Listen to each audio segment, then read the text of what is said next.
home loans. But we start out welcoming a guest that has been here many times before, but this will be his last appearance in this capacity.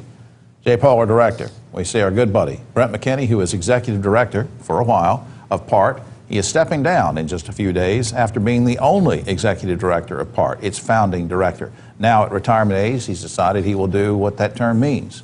He will retire.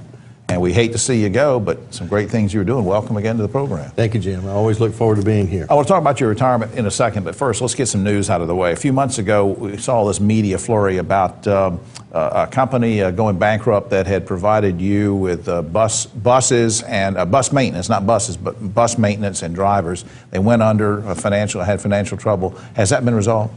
That has been resolved. They announced they were going to go bankrupt, and they filed under federal guidelines to reorganize, and our contract was not included early on, but then they decided to take the whole company and reorganize, so we got caught up in that, but that has been resolved, and we're moving ahead. Okay. And there was no disruption in service, I think we have to point out. No disruption, right? Not at all, no. How is ridership now in terms of people still, the gas prices have fluctuated, but... Well, it's amazing. My story is the same story you've heard before, that ridership continues to increase.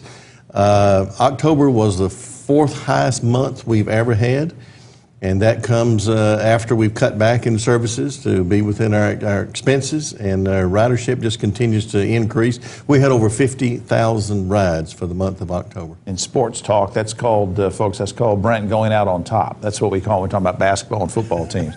As you retire, looking back on what kind of progress do you think that you were able to make in terms of helping people understand the benefits of public transit, whether they used it or not? Well, what we've done in the last 12, 13 years is that we have started a public transportation system in an area of the country that typically does not depend on public transportation. Typically, that mode of transportation is for someone else. Right. But we have largely overcome that stigma.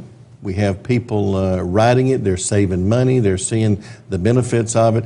I think we have moved public transportation from it being labeled a social program to it's a mode of transportation available to everyone. It's an economic development program. It gets people to jobs. And we've actually proven there have been some companies that have come here because they knew there was public transit, so people would be able to get to those jobs. People have to get to medical appointments, doctor's appointments and things. So it's been a real plus there. Controversial thing that I wanted to hit on just for 1 minute, and that is that when PART was set up, it was never meant to be self-sustaining. When the legislature set the charter and everything, they said, hey, you guys, they sort of suggested you really need to sort of collect some fees off of these drivers' registration renewal forms and get a couple bucks off of that, and that'll keep you in the black. Counties have never done that. They've never gone to the mat to do that. Does that have to be done to keep PART viable once you leave? It will have to be done in order for the system to grow and reach its full potential. The General Assembly did give us those two options, a tax on rental vehicles, also an annual license fee up to $5 in $1 increments. Now they've increased that to $8. They've also added the half-cent sales tax, so those are all options for our local decision makers to put the system in place. Options which have never been exercised. They've never been exercised. Except for the rental fee. Well, and if you look around other places, I'm very concerned that we're not keeping pace. If you look down in our Charlotte area where they have a half-cent sales tax in place and they've put a light rail system, that's a very strong marketing tool. Also, it's been approved in Durham County and now Orange County, and the half-cent sales tax, and they also have the $5 annual registration fee in Wake County. Right.